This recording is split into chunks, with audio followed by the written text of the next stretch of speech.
ಮತ್ತು ನಮ್ಮ ರಾಜ್ಯದ ಗೌರವಾನ್ವಿತ ಮುಖ್ಯಮಂತ್ರಿಗಳು ವಿಧಾನಸೌಧದ ಮೆಟ್ಟಿಲುಗಳ ಮೇಲೆ ತಲೆಬಾಗಿ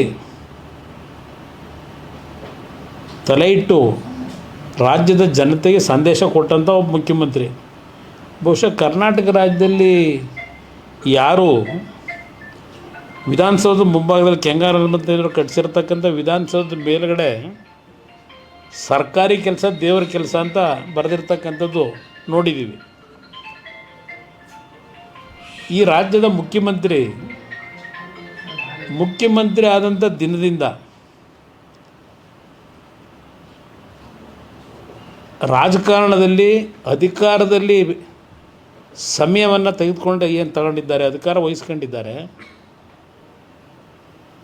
ಈ ಅಧಿಕಾರ ಪಡೆದ ನಂತರ ಸ್ವಂತಿಕೆ ಅನ್ನೋದು ಇಲ್ಲ ಅವರಿಗೆ.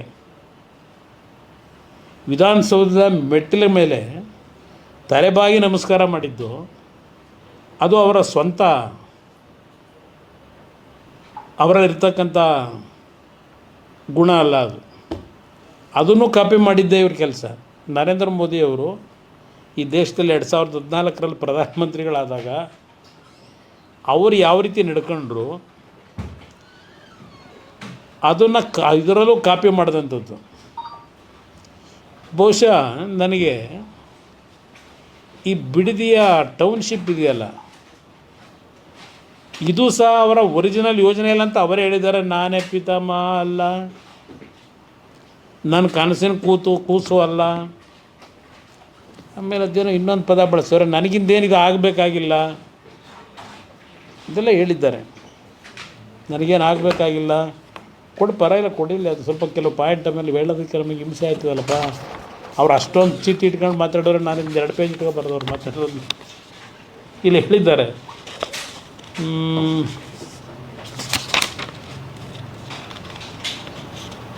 ನಾನು ಪಿತಾಮಹ ಅಲ್ಲ, ನನ್ನ ಕನಸಿನ ಯೋಜನೆ ಅಲ್ಲ, ನನಗೆ ಯೋಜನೆ ಅವಶ್ಯಕತೆ ಇಲ್ಲ. ಇವರಿಗೆ ಬ್ರದರ್ ಅವಶ್ಯಕತೆ ಇಲ್ಲದೆ ಇದ್ದ ಮೇಲೆ ಈ ಯೋಜನೆ ಕೈ ಯಾಕೆ ಹಾಕೊಂಡವ್ರೆ?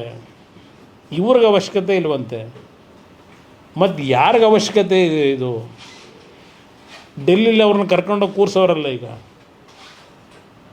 ಅವರಿದನ್ನು ಮಾಡೋಂತ ಹೇಳಿ ಕಳಿಸಿದ್ರು. ಅವ್ರು ಇಲ್ಲ, ನಾನು ಹೇಳಿದ್ದೀನೋ. ನಾನೀಗಾಗಲೇ ರಾಜ್ಯದ ಜನತೆಗೆ ತಿಳಿಸ್ಲಿಕ್ಕೆ ಬಯಸ್ತೀನಿ, ಈ ಪ್ರಾಜೆಕ್ಟು ಬಂದಂಥದ್ದು ಯಾವ ರೀತಿ ಪ್ರಾರಂಭ ಆಗಿದೆ, ಅದು ಅಂತಿಮ ಎಲ್ಲಿತ್ತು, ಈಗ ಅದು ಮತ್ಯಾತಕ್ಕೆ ಪ್ರಾರಂಭ ಆಯ್ತಿದು, ಇದು 100 ಬಾರಿ ಜನತೆ ಮುಂದೆ ಹೇಳಿದ್ದೀನಿ. ಪಾಪ ಇವತ್ತು ಹೇಳ್ಕೊಂಡಿದ್ದಾರೆ, ದೇವೇಗೌಡರ ಹೆಸರನ್ನು ತೆಗೆದಿದ್ದಾರೆ. ಇದೇನೋ ಅಣ್ಣಾಜಿ ಅಂತ ಪದ ಬಳಸೋರೆ. ಕೈ ಮುಗಿತೀನಿ, ದಯವಿಟ್ಟು ನಮ್ಮನ್ನು ನೀವು ಅಣ್ಣನೂ ಮಾಡ್ಕೊಳ್ಳೋದು ಬೇಡ, ನಾವು ನಿಮ್ಮನ್ನು ತಮ್ಮನೂ ಮಾಡ್ಕೊಳ್ಳೋದು ಬೇಡ. ಅದರ ಅವಶ್ಯಕತೆ ನನಗಿಲ್ಲ. ಇಲ್ಲಿ ಪ್ರಶ್ನೆ, ಈ ಪ್ರಾಜೆಕ್ಟು ಎಲ್ಲಿಂದ ಉದ್ಭವ ಆಯಿತು? 2006 ಹೌದು, ನಾನು ಮುಖ್ಯಮಂತ್ರಿ ಆದೆ. 2006ರಲ್ಲಿ ಮುಖ್ಯಮಂತ್ರಿ ಆದಾಗ ಅದೇನೋ ಎಂ ಬಿ ಪಾಟೀಲ್ ಬೇರೆ ಪಾಪ ತೋರಿಸ್ತಾಯಿದ್ರು. ಎಂ ಬಿ ಪಾಟೀಲ್ರು ಏನು ನಮ್ಮ ರಾಜ್ಯದಲ್ಲಿ ಇಂಡಸ್ಟ್ರಿ ಮಿನಿಸ್ಟ್ರಾಗಿ ಏನು ಪಾಪ ಅತ್ಯಂತ ಪಾರದರ್ಶಕವಾಗಿ ಇಂಡಸ್ಟ್ರಿ ಮಿನಿಸ್ಟ್ರಾಗಿ ಲ್ಯಾಂಡನ್ನು ಅಲಾಟ್ ಮಾಡೋದಕ್ಕೆ ಯಾರನ್ನು ನೇಮಕ ಮಾಡ್ಕೊಂಡವ್ರೆ?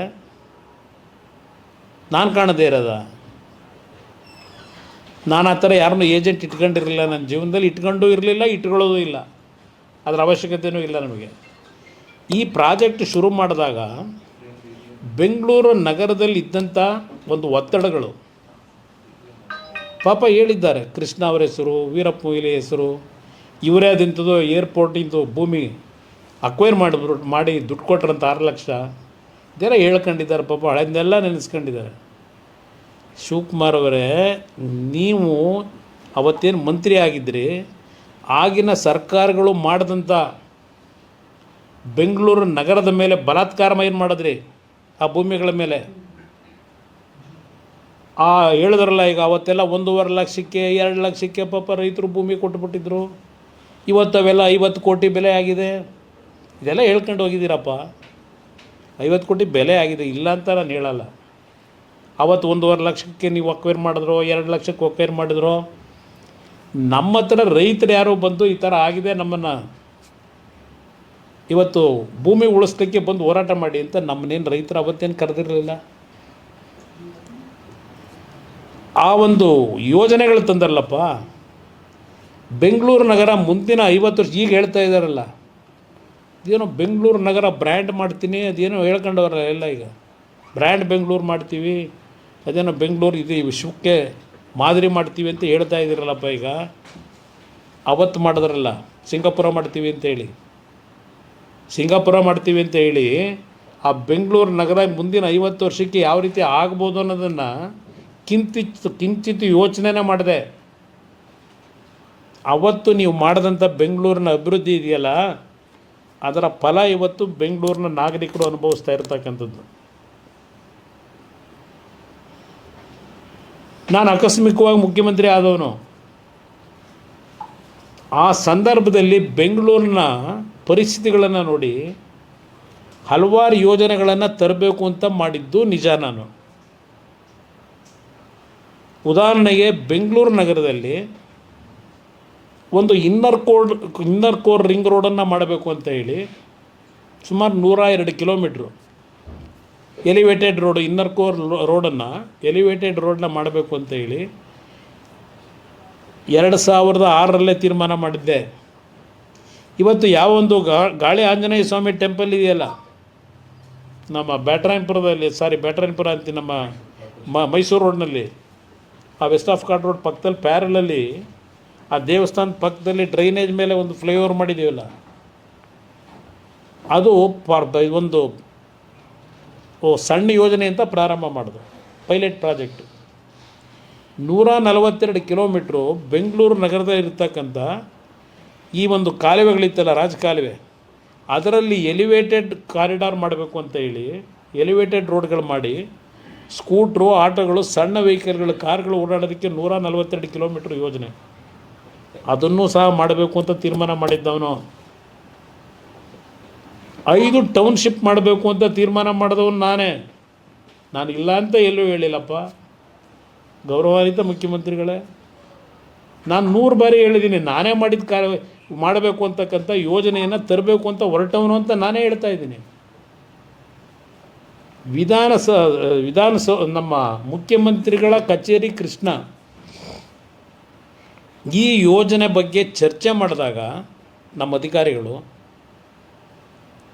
ಬಿಡದಿ ಭಾಗದ ರೈತರುಗಳು, ಮುಖಂಡರುಗಳು, ಎಲ್ಲ ಪಕ್ಷದವರನ್ನು ಕರೆದು 3 ಸಭೆ ಮಾಡಿದ್ದೀನಿ. ಆ 3 ಸಭೆಯಲ್ಲಿ ಜನಗಳು ಕೊಟ್ಟಂಥ ಅಭಿಪ್ರಾಯಗಳು, ಹೆಣ್ಣುಮಕ್ಕಳು ಸಹ ಬಂದಿದ್ದರು ಆ ಸಂದರ್ಭದಲ್ಲಿ. ಅದೆಲ್ಲ ಇನ್ನೂ ಕೆಲವರು ಬದುಕಿದ್ದಾರೆ, ಅವತ್ತು ಏನು ನಡೆದಿದೆ ಘಟನೆ ಅನ್ನೋದು ನಾನಿಲ್ಲಿ ಈಗ ಕತೆ ಕಟ್ಟಬೇಕಾಗಿಲ್ಲ.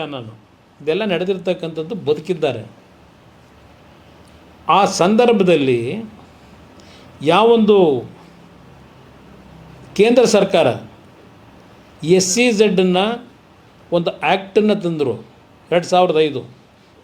ಎಲ್ಲ ರಾಜ್ಯದ ಮುಖ್ಯ ಕಾರ್ಯದರ್ಶಿಗಳಿಗೆ ಪತ್ರ ಬರೀತಾರೆ ಕೇಂದ್ರ ಸರ್ಕಾರ. ಅವತ್ತು ಮನಮೋಹನ್ ಸಿಂಗ್ ಪ್ರೈಮ್ ಮಿನಿಸ್ಟ್ರು ಪತ್ರ ಬರೆದು SEZ ಜಾರಿಗೆ ತರಲಿಕ್ಕೆ ಇನ್ನು 2 ತಿಂಗಳಲ್ಲಿ ನಿಮ್ಮ ಪ್ರಸ್ತಾವನೆಗಳನ್ನು ಕೊಡಬೇಕು ಅಂತ ಹೇಳಿ ಇಡೀ ದೇಶದ ಎಲ್ಲ ರಾಜ್ಯದ ಮುಖ್ಯಮಂತ್ರಿಗಳಿಗೆ ಪತ್ರ ಬರೆದರು, ಮುಖ್ಯಮಂತ್ರಿಗಳ ಮುಖ್ಯ ಕಾರ್ಯದರ್ಶಿಗಳಿಗೆ. ಅದರ ಹಿನ್ನೆಲೆಯಲ್ಲಿ ಕೆಲವು ಅಧಿಕಾರಿಗಳು ಸಭೆಗಳು ಮಾಡಿದ್ದು ನಿಜ, ನನ್ನ ಅಧ್ಯಕ್ಷತೆಯಲ್ಲಿ ಸಭೆಗಳು ನಡೆದಿದೆ. ಅದೆಲ್ಲ ಡಾಕ್ಯುಮೆಂಟ್ ಇರ್ತದೆ, ಅದೆಲ್ಲ ಸಭೆಗಳಾಗಿರ್ತಕ್ಕಂಥದ್ದು. ಆ ಸಂದರ್ಭದಲ್ಲಿ 5 ಟೌನ್ಶಿಪ್ಪನ್ನು ಮಾಡ್ತಕ್ಕಂಥದ್ದು ಒಂದು ಚರ್ಚೆಗಳಿಗೆ ಬಂತು, ಚರ್ಚೆ ಹಂತದಲ್ಲಿ ಇತ್ತು.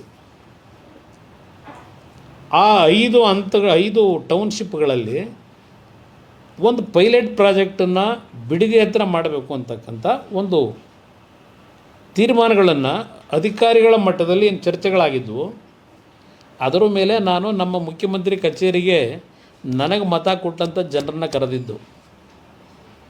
ನಾನು ಜನಗಳನ್ನು ಏಕಾಏಕಿ ಹೊರಗೆ ಹಾಕಬೇಕು ಅಂತ ಮಾಡಿದಂಥ ಕಾರ್ಯಕ್ರಮ ಅಲ್ಲಪ್ಪ. 3 ಬಾರಿ ಮೀಟಿಂಗ್ ಮಾಡಿದ್ದೀನಿ. ಈಗ ನೀವು ಮಾಡ್ತಿರೋದೇನು, ಮೊದಲನೇ ನೋಟಿಫಿಕೇಷನ್ ಮಾಡೋದಕ್ಕಿಂತ ಮುಂಚೆ 20 ಜನ ರೈತರನ್ನ ವಿಧಾನಸೌಧಕ್ಕೆ ಕರೆಸ್ಕೊಳ್ಳಿಲ್ಲ.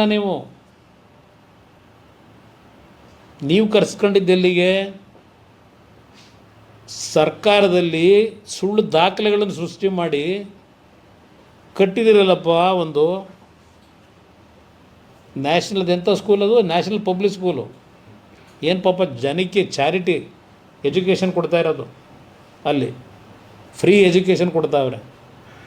ಸರ್ಕಾರಿ ದಾಖಲೆಗಳನ್ನು ತಿದ್ದಿ ಇದನ್ನು ಕದ್ದು ಅವನ್ನೆಲ್ಲ ದಾಖಲೆ ಮಿಸ್ಸಿಂಗು ಅಂತ ಹೇಳಿ ಒಬ್ಬ ರಿಟೈರ್ಡ್ ಅಧಿಕಾರಿ 100 ಬಾರಿ ನನ್ನ ಹತ್ರ ಬಂದರು. ಪಾಪ ಬೀದಿಗೆ ತಗೊಂಡು ನಿಲ್ಲಿಸಿದಾರಲ್ಲಪ್ಪ. ಆ ಕೆಲಸ ನಾನು ಬಿಡದಿ ರೈತರು ಮಾಡೋಕ್ಕೆ ಹೊರಟಿರಲಿಲ್ಲ. ಹೇಳಕ್ಕೆ ಚರಿತ್ರೆ ಭಾಳ ಇದ್ದಾವೆ. ಇಲ್ಲಿ ಪ್ರಶ್ನೆ ಆ ರೈತರುಗಳದ್ದು ಒಂದು ಭಾಗ. ನಂತರ ಯಾತಕ್ಕೆ ಎಚ್ ಕೆ ಪಾಟೀಲ್ರನ್ನ ಜೊತೆಲಿ ಕೂರಿಸ್ಕೊಳ್ಳಿಲ್ಲ? ಇವತ್ತು ಎಂ ಬಿ ಪಾಟೀಲ್ನ ಕೂರಿಸ್ಕೊಂಡಿದ್ದೀರಿ. ಎಂ ಬಿ ಪಾಟೀಲ್ದು ಗೊತ್ತು ನಮಗೆ.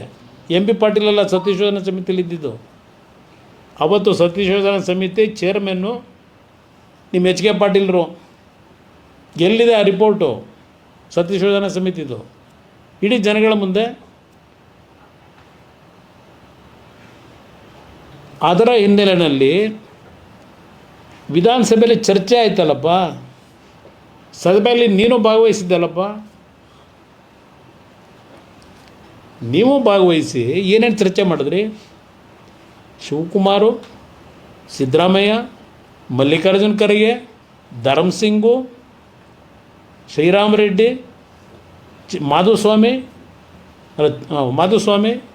ಜಯಪ್ರಕಾಶ್ ನಾರಾಯಣ್, ಹೇಳ್ತಾ ಹೋಗಬಲ್ಲ ಹೆಸರುಗಳನ್ನ. ಯಾರ್ಯಾರು ಚರ್ಚೆಯಲ್ಲಿ ಭಾಗವಹಿಸಿದ್ರು, ಏನೇನು ಚರ್ಚೆಗಳಾಯಿತು ಹೇಳಿದ್ರಲ್ಲಪ್ಪ ನೀವು ಅವತ್ತು ಸಭೆಯಲ್ಲಿ, ವಿಧಾನಸಭೆಯಲ್ಲಿ ಅಧಿವೇಶನದಲ್ಲಿ ಹೇಳಿದ್ರಿ. ಕೇವಲ ಅದು ಸ್ವಾತಂತ್ರ್ಯ ಬಂದಂಥ ಸಂದರ್ಭದಲ್ಲಿ ಮುಖ್ಯಮಂತ್ರಿ ಆದಂಥ ಕೆ ಸಿ ರೆಡ್ಡಿ ಅವರ ಕಾಲದಿಂದ ಧರ್ಮಸಿಂಗ್ ಕಾಲದವರೆಗೆ ನಾವು ಕೇವಲ 18,000 ಎಕರೆ ಅಕ್ವೈರ್ ಮಾಡಿದ್ದು ಭೂಮಿನ. ಈ ಸರ್ಕಾರ ಬಂದು BJP JDSನ ಸರ್ಕಾರ 18 ತಿಂಗಳಿಗೆ 1,60,000 ಎಕರೆ ಭೂಮಿ ನೋಟಿಫಿಕೇಷನ್ ಮಾಡೋಕ್ಕೆ ಕೊಟ್ಬಿಟ್ಟವ್ರೆ. ಇದೆಲ್ಲ ಭಾಷಣ ಮಾಡಿದಿರಲ್ಲಪ್ಪ. ಅದೆಂಥದ್ದು ಇಷ್ಟೊಂದು ಕಂತು ಇಟ್ಕೊಂಡಿದ್ರಲ್ಲ, ಚೀಟಿಗಳು ತೆಗೆದು ಆ ಕಡೆ ಈ ಕಡೆ. ಪಾಪ ನೋಡ್ತಾ ಇದ್ದೆ ನಿಮ್ಮ ಪರದಾಟನ. ನಿಮ್ಮ ಮುಖದಲ್ಲಿ ಆ ಪಾಪ ಪ್ರಜ್ಞೆ ಅನ್ನೋದು ತುಳುಕ್ತಾ ಇತ್ತು ಆ ಟಿ ವಿಲಿ ನೋಡಿದ್ರೆ. ನಾನು ಯಾಕೆಂದರೆ ಬೆಳಗ್ಗೆ ಕ್ಯಾಬಿನೆಟ್ ಮೀಟಿಂಗ್ ಇತ್ತು. ಕ್ಯಾಬಿನೆಟ್ ಮೀಟಿಂಗ್ ಮುಗಿಸ್ಕೊಂಡು ಬಂದೆ. ನನ್ನ ಕ್ಷೇತ್ರದ ಒಂದು 25-30 ಜನ ಲೀಡರ್ಗಳು ಬಂದಿದ್ದರು. ಅವ್ರ ಜೊತೆಲಿ ಊಟ ಮಾಡ್ತಾ ಕೂತಿದ್ದೆ. ಆಗಿಲ್ಲ ಯಾರ ಬಂದು ತೋರಿಸಿದ್ರು. ಅದರಿಂದ ನಿಮ್ಮನ್ನೀಗ ಅಬ್ರಪ್ಟಾಗಿ ಕರೆದೆ ಈಗ ಅಷ್ಟೇ. ಚರ್ಚೆ ಮಾಡೋಣ, ಅದು ಬರೀ ಒಂದು ಸೈಡ್ ಹೋಗಬಾರ್ದು ಸುದ್ದಿ ಅಂತ. ಇಲ್ಲಿ ಚರ್ಚೆ ಮಾಡಿದ ದಿವಸನೇ ಈಗ ಅದನ್ನು ಡೇಟ್ಗಳು ಹೇಳೋರಲ್ಲ. ಸನ್ಮಾನ್ಯ ಆನರಬಲ್ ಚೀಫ್ ಮಿನಿಸ್ಟ್ರು ಅವರ ಅಧ್ಯಕ್ಷತೆಯಲ್ಲಿ ಯಾವ್ಯಾವ ಡೇಟು ಅಂತ ಹೇಳಿದಿರಲ್ಲ. ಹಲವಾರು HLCC ಮೀಟಿಂಗ್ಗಳು ನಾನು ಮುಖ್ಯಮಂತ್ರಿ ಇದ್ದಾಗ ಮಾಡಿದ್ದೇವೆ. ನನಗದರ ಅನುಭವವೂ ಇದೆ. ಎಷ್ಟು HLCC ಮೀಟಿಂಗ್ಗಳಲ್ಲಿ ಕೆಲವರು ಅರ್ಜಿ ಕೊಟ್ಟು ಒಂದು ಯೋಜನೆ ಮಾಡ್ತೀವಿ ಅಂತ ಬಂದಂಥವರು ಎಷ್ಟು ಪರ್ಸೆಂಟೇಜ್ ಜನ ಅದನ್ನು ಮಾಡಿದ್ದಾರೆ ಅಂತಕ್ಕಂಥದ್ದು ತೆಗೆದರೆ ನಿಮಗೆ ಅಲ್ಲೇ ಪರ್ಸೆಂಟೇಜ್ ಸಿಗ್ತದೆ. HLCCನಲ್ಲಿ ಹಲವಾರು ಸಬ್ಜೆಕ್ಟ್ ತರ್ತಾರೆ. ಅದು ರಾಜ್ಯದ ಮುಖ್ಯಮಂತ್ರಿ ಹೇಳಿ ತರಿಸಲ್ಲ ಸಬ್ಜೆಕ್ಟ್ನ, ಇಂತಿಂಥ ಸಬ್ಜೆಕ್ಟ್ ತನ್ನಿ ಅಂತ. ಇವರೇನಾದರೂ ಮಾಡ್ಕೊಂಡಿರ್ಬೋದು ಗೊತ್ತಿಲ್ಲ ನನಗೆ. ನಮ್ಮ ಕಾಲದಲ್ಲಿ ಆ ಒಂದು ಗೈಡ್ಲೈನ್ಗಳೇನು ಇಟ್ಕೊಂಡಿದ್ರು, ನಮ್ಮ ಅಧಿಕಾರಿಗಳಿಂದ ಅದು ಫೈಲ್ ಮೂವ್ಮೆಂಟ್ ಆಗಿ ಅಂತಿಮವಾಗಿ HLCCಗೆ ತರ್ತಕ್ಕಂಥ ಒಂದು ಪ್ರಕ್ರಿಯೆ ಅದು ಸರ್ಕಾರದಲ್ಲಿ. ಅದಕ್ಕೆ ಚೇರ್ಮನ್ ನಾನು ಇರ್ತೀನಿ. ಅದಕ್ಕೆ ಇಂಡಸ್ಟ್ರಿ ಮಿನಿಸ್ಟರ್ ಇರ್ತಾರೆ, ಹಲವಾರು ಇಲಾಖೆಗಳ ಪ್ರಧಾನ ಕಾರ್ಯದರ್ಶಿಗಳಿರ್ತಾರೆ, ಎಲ್ಲ ಇರ್ತಾರೆ. ಅಲ್ಲಿ ಕೆಲವು ಪ್ರಾಜೆಕ್ಟ್ಗಳ ಬಗ್ಗೆ ಪ್ರಪೋಸಲ್ ಏನು ಬಂದಿರುತ್ತೆ, ಚರ್ಚೆಗಳಾಗಿರ್ತವೆ. ಚರ್ಚೆ ಆಗಿದ್ದವೆಲ್ಲ ಇಂಪ್ಲಿಮೆಂಟ್ ಆಗಲ್ಲ. ಇದು ಗೊತ್ತಿಲ್ವ ಅವರಿಗೆ? ನನಗಿಂತ ಮುಂಚೆನೇ ಮಂತ್ರಿ ಆಗಿದ್ದಾರಲ್ಲ, ಪಾಪ ಅವ್ರು ಹೇಳಿದ್ದಾರಲ್ಲ, ಅದೆಂಥದ್ದು ಪಾಪ ಹೊಟ್ಟೆ ನೋವಂತೆ ಕಿವುಚ್ತಾರಂತೆ. ಹಿಂಗೆ ಅನ್ನಿಸ್ತದೆ ನಾನು ನೋಡಿದ್ರೆ. 3 ದಿವಸ ನಾನು ಪ್ರವಾಸ ಮಾಡಿ ಬಂದೆ ಪಶ್ಚಿಮ ಬಂಗಾಳದಲ್ಲಿ. ನಮ್ಮ ಸ್ಟೀಲ್ ಅಥಾರಿಟಿಯಲ್ಲಿ ಇರ್ತಕ್ಕಂಥ ಕಾರ್ಖಾನೆಗಳು ವಿಸಿಟ್ ಕೊಟ್ಟು ಏನೇನು ಮಾಡಬೇಕು ಅಂತೇಳಿ ಡೈರೆಕ್ಷನ್ ಕೊಟ್ಟು ಬಂದೆ. ನನಗೆ 24 ಗಂಟೆ ಉಸಿರಾಡೋಕ್ಕಾಗದೇ ಇರೋ ಕೆಲಸಗಳವೇ ಇಲ್ಲಿ. ಅಲ್ಲಿ ರಾಜ್ಯದಲ್ಲಿ ಯಾರು ಮುಖ್ಯಮಂತ್ರಿ ಯಾರನ್ನ ನೋಡಿ ಹೊಟ್ಟೆವರಿ ಪಡಬೇಕು, ಟೈಮ್ ಇರಬೇಕಲ್ಲ ನನಗೆ. ಅದರಿಂದ ಈ ಲಘುವಾದ ಮಾತುಗಳನ್ನು ನಿಲ್ಲಿಸಿ, ಇಲ್ಲಿ ಯಾವಾಗ ಚರ್ಚೆ ನಡೀತು ವಿಧಾನಸಭೆ ಕಲಾಪದಲ್ಲಿ, ಚರ್ಚೆ ಆಗಿದ್ದು 29-30 2 ದಿನ, ಆಗಸ್ಟ್ ತಿಂಗಳು 2007.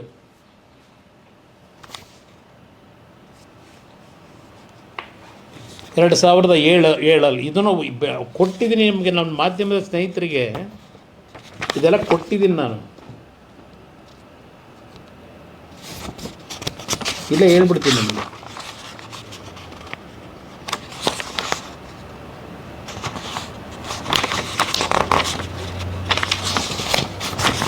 ಇದು ಹೇಳಿದ್ನಲ್ಲ 29-30 ಆಗಸ್ಟ್ 2007 ಸುದೀರ್ಘವಾದ ಚರ್ಚೆ ನಡೆದಂಥದ್ದು. ಇವರೆಲ್ಲರಿಗೂ ನಾನು ಉತ್ತರ ಕೊಡಬೇಕಾದ್ರೆ ಅಂತಿಮವಾಗಿ ನಾನು ಹೇಳಿದ್ದೇನೆ. ಇದನ್ನೇ ಮೊನ್ನೆ ಬೆಂಗಳೂರಿನಲ್ಲೂ ನಾನು ಪತ್ರಿಕಾಗೋಷ್ಠಿಯಲ್ಲಿ ವಿಧಾನಸಭೆ ಕಲಾಪದಲ್ಲಿ ನಡೆದಂಥ ಅಂತಿಮವಾದ ಉತ್ತರ ನಾನು ಕೊಡಬೇಕಾದ್ರೆ ಆ್ಯಸ್ ಎ ಚೀಫ್ ಮಿನಿಸ್ಟರ್, ನನ್ನನ್ನು ಆಯ್ಕೆ ಮಾಡಿರ್ತಕ್ಕಂಥ ಪುಣ್ಯಾತ್ಮ ಜನ ಅವರು ಯಾವುದೇ ಕಾರಣಕ್ಕೂ ನನ್ನ ರೈತರಿಗೆ ನೋವು ಕೊಟ್ಟು ಅವ್ರನ್ನ ಒಕ್ಕಲೆಬ್ಬಿಸ್ತಕ್ಕಂಥ ಕೆಲಸವನ್ನು ಮಾಡಲ್ಲ. ಅದು ಮುಂದುವರಿಸೋ ಪ್ರಶ್ನೆ ಇಲ್ಲ ಅಂತೇಳಿ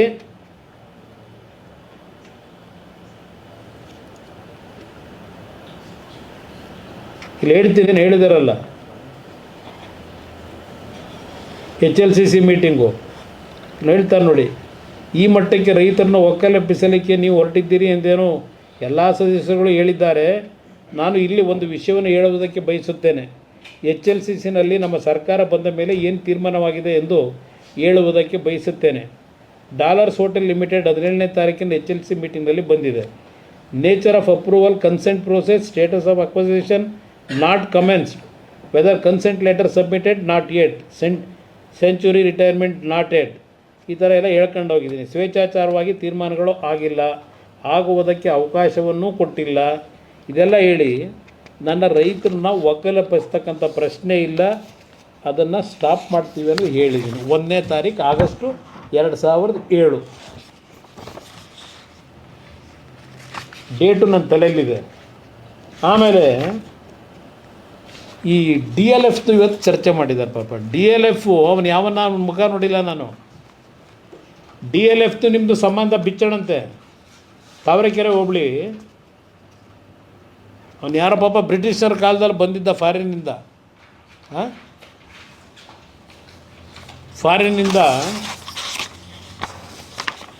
ಇದು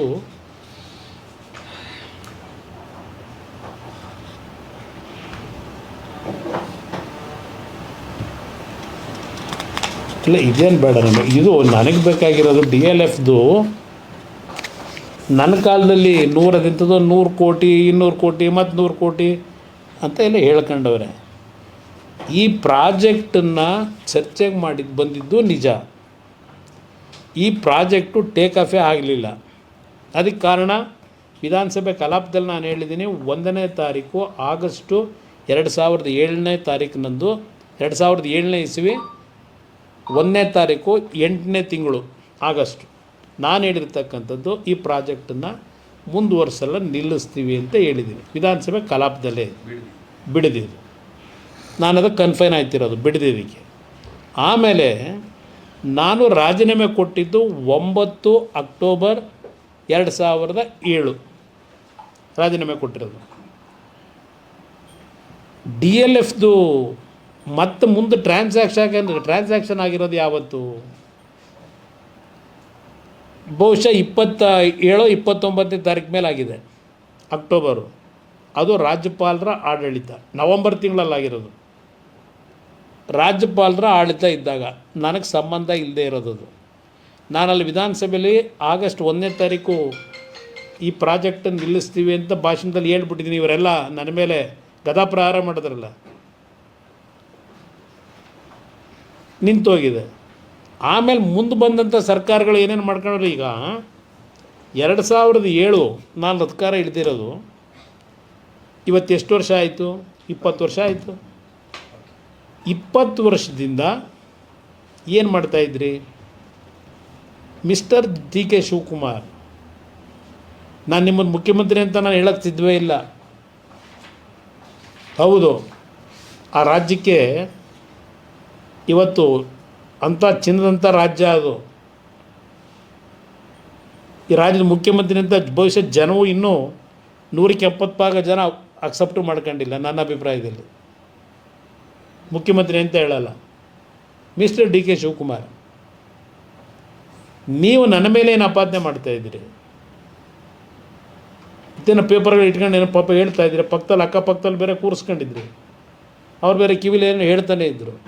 ಇಲ್ಲಿ ಪ್ರಶ್ನೆ, ಈ 20 ವರ್ಷದಲ್ಲಿ 2013 ಬಿ ಜೆ ಪಿ ಸರ್ಕಾರ ಬಂದಿದ್ದು ಬಿಟ್ಬಿಡಿ, 2009 ಇರಲಿ, ಅವರೇನೋ ಟ್ರೈ ಮಾಡಿದ್ರು, 10ರಲ್ಲಿ ಮತ್ತೇನೋ ಜಾಗತಿಕ ಟೆಂಡರ್ ಕರೆದ್ರು, ಯಾರೂ ಬರಲಿಲ್ಲ. ಇದನ್ನೆಲ್ಲ ಹೇಳ್ತಾ ಹೋಗಿದ್ದೀರಿ. 13ಕ್ಕೆ ಮುಖ್ಯಮಂತ್ರಿಗಳು ಬಂದ್ರಲ್ಲಪ್ಪ ಸಿದ್ದರಾಮಯ್ಯನವರು, ನೀವು ಆ ಮಂತ್ರಿಮಂಡಲದಲ್ಲಿ ಮಂತ್ರಿ ಇದ್ರಲ್ಲ. ಇವತ್ತು ಇಷ್ಟು ತರಾತುರಿಲೇನು ಹೊರಟಿದ್ದೀರಿ ಇದನ್ನು ಮಾಡಬೇಕು ಅಂತೇಳಿ? ಯಾರಪ್ಪ ನಿಮಗೆ ತಲೆಗೆ ತುಂಬಿದವರು ಇದು ಮಾಡಬೇಕು ಅಂತ ಹೇಳಿ? ಈಗ ನೀವೇನು ಮುಖ್ಯಮಂತ್ರಿ ಆದಮೇಲೆ ಮಾಡಿಲ್ಲ, ಇದನ್ನು ನೀವು ಸಿದ್ದರಾಮಯ್ಯನವ್ರು ಮುಖ್ಯಮಂತ್ರಿ ಇದಾಗಲೇ ಶುರು ಮಾಡ್ಕೊಂಬಿಟ್ರಿ, ಬಂದಿದ್ದೀರಿ. ಈಗ ಹೊಸ್ದಾಗಿ ನಿಮ್ಮ ಸರ್ಕಾರ ಬಂದು ಇದು ಮಾಡಕೊಳ್ಟ್ರಿ, ಅದನ್ನು ಹೊಟ್ಟೆ ಉರಿ ಪಟ್ಕೊಂಡು ರೈತರನ್ನ ಎತ್ಕಟ್ಟಿದ್ದೀವಿ, ಇದೆಲ್ಲ ಏನು ಹೇಳ್ತಾ ಇದ್ದೀರಿ? ಯಾವುದೇ ರೈತರನ್ನ ಎತ್ಕಟ್ತಕ್ಕಂಥ ಕೆಲಸ ನಾವು ಮಾಡಿಲ್ಲ. ರೈತರು ಸಂತೋಷವಾಗಿ ಮಾಡ್ತೀವಿ ಅಂದರೆ ಮಾಡ್ಕೊಳ್ಳಿ, ಹಿಡ್ಕೊಂಡಿರೋರು ಯಾರು ನಿಮ್ಮನ್ನ? ಈ 20 ವರ್ಷದಲ್ಲಿ ನೀವು ಈಗಾಗಲೇ ಒಂದು ಬಾರಿ ಮುಖ್ಯಮಂತ್ರಿಯಾಗಿ ಮಂತ್ರಿಯಾಗಿ ಅವತ್ತು ಕೈ ಹಾಕಲಿಲ್ಲ. ಅವತ್ತು ಕೆಲವು ಪ್ರೊಸೀಡಿಂಗ್ ಆಗಿದೆ. ಸಿದ್ದರಾಮಯ್ಯನವ್ರ ಕಾಲದಲ್ಲೂ ಪ್ರೊಸೀಡಿಂಗ್ ಮಾಡ್ಕೊಂಡವ್ರು ಅಧಿಕಾರಿಗಳು. ಕನಸಿನ ಕೂಸು ಅವೆಲ್ಲ ಇರಲಿ, ಆಮೇಲೆ ಆಗಲೂ ಕೈ ಹಾಕ್ದಂಥದ್ದು ಏನಿದೆ, ಯಾಕೆ ನಡೆಸ್ಕೊಂಬಂದ್ರಿ ಇದನ್ನು? ನಂತರ ನಾನು 2018 ಮುಖ್ಯಮಂತ್ರಿ ಆದೆ, 14 ತಿಂಗಳಿದ್ದೆ. ನಾನು ಈ ಕಾರ್ಯಕ್ರಮ ಮಾಡಲೇಬೇಕು ಅಂತ ನನ್ನದೇನಾದರೂ ಚಿಂತನೆ ಇಟ್ಟಿದ್ದರೆ ನಾನು 14 ತಿಂಗಳಲ್ಲಿ ಮಾಡ್ತಿರಲಿಲ್ವ? 14 ತಿಂಗಳು ನನ್ನ ಜೊತೆಲೇ ಇದ್ದಾರಲ್ಲಪ್ಪ ನೀರಾವರಿ ಮಂತ್ರಿಯಾಗಿ. ಯಾವತ್ತಾದರೂ ಈ ವಿಷಯ ಬಂದು ಚರ್ಚೆ ಮಾಡಿದ್ರ? ಬಿಡದಿ ಪ್ರಾಜೆಕ್ಟ್ ಬಗ್ಗೆ ಚರ್ಚೆ ಮಾಡಿದ್ದು ಬಹುಶಃ ಬೆನಕನಹಳ್ಳಿ ಚರ್ಚೆ ಮಾಡಿರಬೇಕು. ಬೆನಗನಹಳ್ಳಿ ಅದು ಚರ್ಚೆ ಮಾಡಿರ್ಬೋದು. ಬೆನಗನಹಳ್ಳಿ ಡಿನೋಟಿಫಿಕೇಷನ್, ಅಯ್ಯೋ ನಾನು ಯಾಕಪ್ಪ ಮಾಡಲಿ ಡಿನೋಟಿಫಿಕೇಷನು? ನನಗೇನು ಜೈಲಿಗೆ ಹೋಗ್ಬೇಕಾ ನಾನು? ಮತ್ತೆ ಡಿನೋಟಿಫಿಕೇಷನ್ ಮಾಡಿ. ಆ ಬೆನಗನಹಳ್ಳಿ ಡಿನೋಟಿಫಿಕೇಷನ್ಗೆ ಮಾತಾಡಿದ್ರಿ ಬಂದು ನನ್ನ ಹತ್ರ, ಜ್ಞಾಪಕ ಮಾಡ್ಕೊಳ್ಳಿ. ರೈತರ ಭೂಮಿದು ಡಿನೋಟಿಫಿಕೇಷನ್ ಬಗ್ಗೆ ನೀವು ಚರ್ಚೆ ಮಾಡಲೇ ಇಲ್ಲ ನನ್ನ ಹತ್ರ 18 ತಿಂಗಳಲ್ಲಿ. ಇಲ್ಲ ಬಿಡದಿ ಪ್ರಾಜೆಕ್ಟ್ ಬಗ್ಗೆನೇ ಚರ್ಚೆ ಮಾಡಲಿಲ್ಲ. ನಿಮ್ಮ ಜಮೀನು ಕೊಟ್ಟಿದ್ದೀರಾ, ಇದೊಂದು ನೈಸಿಗೆ ಕೊಟ್ಟಿದ್ದೀರಾ. ಅಯ್ಯರಾಮನೆ ಆ ಲೈನ್ ಬಂದರೆ ಕೊಡಲೇಬೇಕಿತ್ತು. ಇವತ್ತು ಈಗ ನೀವು ಇಷ್ಟೊಂದು ಪ್ರೇರೇಪಣೆ ಯಾರು ಕೊಟ್ಟಾರೆ ನಿಮಗೆ ಈ ಪ್ರಾಜೆಕ್ಟ್ ಮಾಡೋದಕ್ಕೆ? ಆಮೇಲೆ ಅದೇನೋ ಒಂದು ಹೇಳಿದಿರಿ, 1000 ಎಕರೆ ಯಡಿಯೂರಪ್ಪ ಕಾಲದಲ್ಲಿ ನನ್ನ ಅಧಿಕಾರ ಹೋದ್ಮೇಲೆ ಅಲ್ಲಿ ಯಾವುದೋ ಡಿನೋಟಿಫಿಕೇಷನ್ ಆಗಿದೆ ಅಂತೇಳಿ. ಅವರು ಯಾಕೆ ಮಾಡ್ಕೊಂಡವ್ರೆ ಅಂತಂದ್ರೆ ವಿಷಯ ತಿಳ್ಕೊಂಡಿದ್ಯಪ್ಪ, ಯಾಕೆ ಮಾಡವ್ರೆ ಅಂತ. ಯಾರ್ದು ಭೂಮಿ ಯಾವತ್ತು ಡಿನೋಟಿಫೈ ಮಾಡಿರೋದು? 70 ಲಕ್ಷ ಕೊಟ್ಟರು, ನಾನು 2.25 ಕೋಟಿ ಕೊಡ್ತಿದ್ದೀನಿ. ಯಡಿಯೂರಪ್ಪನವ್ರ ಕಾಲದಲ್ಲಿ ಬರೀ 70 ಕೊಟ್ಟಿದ್ದರು. 70 ಲಕ್ಷ ಅದು ರೈತರ ಭೂಮಿನ ಅಕ್ವೈರ್ ಆಗಿದ್ದು. ಅಲ್ಲ ಡಿನೋಟಿಫೈ ಆಗಿದ್ದು. ಸಿದ್ದರಾಮಯ್ಯರ ಕಾಲದಲ್ಲಿ ಒಬ್ಬ ತಿಮ್ಮೇಗೌಡ ಅಂತೇಳಿ ಎಕ್ಸೈಸ್ ಕಾಂಟ್ರಾಕ್ಟ್ರು ಅವರು ಡಿಫಾಲ್ಟ್ ಆಗಿದ್ದರು, ಸರ್ಕಾರಕ್ಕೆ ದುಡ್ಡು ಕಟ್ಟಿರಲಿಲ್ಲ. ಇದೇ ಸಿದ್ದರಾಮಯ್ಯವ್ರ ಕಾಲದಲ್ಲಿ ನೀನು ಒನ್ ಟೈಮ್ ಸೆಟ್ಲ್ಮೆಂಟ್ ಮಾಡೋದಾದರೆ ಇಷ್ಟು ದುಡ್ಡು ಬಿಟ್ಕೊಡ್ತೀವಿ, ನೀನು ದುಡ್ಡು ಕಟ್ಟು ಅಂದರು. 500 ಕೋಟಿನೋ 400 ಕೋಟಿನೋ 600 ಕೋಟಿನೋ ಸರ್ಕಾರಕ್ಕೆ ಕಟ್ಟು ಅಂದರು ಸಿದ್ದರಾಮಯ್ಯರ ಕಾಲದಲ್ಲಿ. ಅದರ ಬ್ಯಾಕ್ಗ್ರೌಂಡ್ ನಿಮ್ಮ ಗಮನಕ್ಕೆ ತರ್ತೀನಿ. ಯಾಕೆ ಹೋರಾಟ ಮಾಡಲಿಲ್ಲ ಆಗ? 1,000 ಎಕರೆ ಡಿನೋಟಿಫೈ ಮಾಡಿದಾಗ ಯಡಿಯೂರಪ್ಪನವ್ರ ಕಾಲದಲ್ಲಿ ಆಗೆಲ್ಲ ಹೋಗಿದ್ರು ಇವರು ಅಂತ ಏನು ಹೇಳ್ತಾ ಇದ್ದಾರೆ. ಆ ಲ್ಯಾಂಡು ಒಂದು 20 ಎಕರೆ ಬಿಟ್ಟು ಇನ್ನುಳಿದ 900 ಎಕರೆ ಆ ಕಂಪ್ನಿಯವ್ರಿಗೆ ಸೇರಿದ್ದು.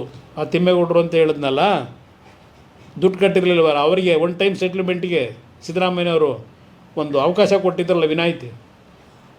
ಅದನ್ನು ದುಡ್ಡು ಕಟ್ಟಲಿಕ್ಕೆ ದುಡ್ಡಿರಲಿಲ್ಲ ಅವ್ರ ಹತ್ರ.